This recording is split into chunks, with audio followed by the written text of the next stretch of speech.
সুপ্রিয় দর্শক আসসালামু আলাইকুম। আজকে আপনাদের সাথে সম্পূর্ণ নতুন একটি রেসিপি শেয়ার করব, সেটা হচ্ছে বাসি রুটি দিয়ে। তো আমি আমার নিজের অভিজ্ঞতা থেকে এই রেসিপিটা তৈরি করেছি এবং হচ্ছে খেতে তো দারুণ লেগেছিল, অসম্ভব রকম ভালো লেগেছে খেতে। তো ভাবলাম আপনাদের সাথেও শেয়ার করে ফেলি, আপনাদেরও ভালো লাগবে। তো বাসি রুটি আমরা অনেকেই খেতে চাই না বা ফেলে দিই, তো সেই রুটি দিয়ে আসলে বিকেলের একটা মজাদার নাস্তার রেসিপি তৈরি করা সম্ভব, সেটাই আপনাদের সাথে আজকে শেয়ার করছি। এই নাস্তা রেসিপিটা আসলে অনেক মজার হয়। আমি যখন খেয়েছিলাম আমার কাছে মনে হয়েছিল আমি কোনো পিঠা খাচ্ছি। মানে এটা অনেক মচমচে হয় আর খুবই টেস্টি হয় খেতে। আপনারা একবার হলেও ট্রাই করে দেখতে পারেন, আশা করি আপনাদের কাছে অনেক ভালো লাগবে। তো কথা বলতে বলতে আমি কিন্তু এগুলোকে কেটে নিচ্ছি। তো আপনারা আপনাদের পছন্দ মতো শেপে এগুলোকে কেটে নিতে পারেন। আর আপনি যদি আমার চ্যানেলে নতুন হয়ে থাকেন, প্লিজ অনুরোধ থাকবে আমার চ্যানেল থেকে এরকম নতুন নতুন মজাদার রেসিপি পেতে চ্যানেলটিকে এখনই সাবস্ক্রাইব করে রাখুন। আর যারা অলরেডি আমার চ্যানেলটিকে সাবস্ক্রাইব করেছেন তাদেরকে জানাই অসংখ্য অসংখ্য ধন্যবাদ। আমি এখানে 2টি রুটি নিয়েছিলাম আর সবগুলো খুব সুন্দরভাবে সমান শেপ করে কেটে নিয়েছি। এবার চলে যাচ্ছি পরের স্টেপে। এবার কড়াইতে পরিমাণ মতো তেল দিয়েছি আর তেলটা যখন কিছুটা গরম হয়ে আসবে তখন রুটিগুলোকে দিয়ে দিতে হবে।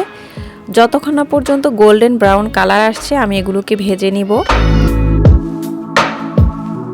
যখন কিছুটা কালার হয়ে আসবে ঘন ঘন নাড়াচাড়া করে দ্রুত উঠিয়ে নিতে হবে, নইলে পুড়ে যেতে পারে। একইভাবে আমি বাকি রুটিগুলোকেও ভেজে নিব। আমার আজকের রেসিপিটি যদি আপনার কাছে একদম নতুন মনে হয় আপনি কিন্তু কমেন্টে জানিয়ে দিতে পারেন। আমি অনেক খুশি হব এবং অনেক বেশি উৎসাহিত হব আপনাদের জন্য আরও নতুন নতুন রেসিপি নিয়ে আসার জন্য।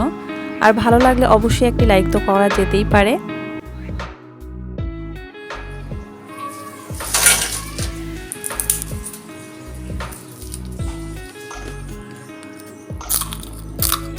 নিশ্চয়ই শব্দ শুনে বলার অপেক্ষা রাখে না এটা কতটা ক্রিস্পি হয়েছে। আপনারা চাইলে এভাবেও খেতে পারেন। আমি একটু পছন্দ করছি একটু অন্যভাবে এটাকে খাওয়ার জন্য, তাই এখানে দিয়ে দিলাম প্রায় 3 টেবিল চামচ পরিমাণ পানি, 3 টেবিল চামচ পরিমাণ চিনি। আপনারা চাইলে চিনির পরিমাণটা বাড়িয়ে দিতে পারেন, সেটা আপনাদের ইচ্ছে মতো আপনারা ইউজ করতে পারেন।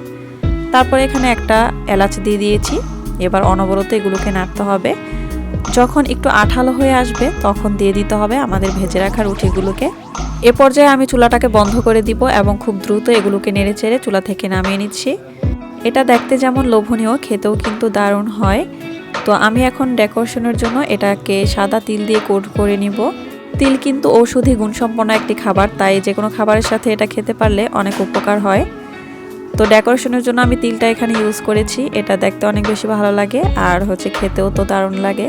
তো আমার আজকের আয়োজনটি কেমন লাগলো আপনাদের অবশ্যই কিন্তু কমেন্টে জানিয়ে দিবেন। আর রেসিপিটি ভালো লাগলে প্লিজ একটি লাইক দিতে ভুলবেন না। আজকের মতো আমি বিদায় নিচ্ছি। খোদা হাফেজ। আসসালামু আলাইকুম ওয়া রাহমাতুল্লাহি ওয়া বারাকাতুহু।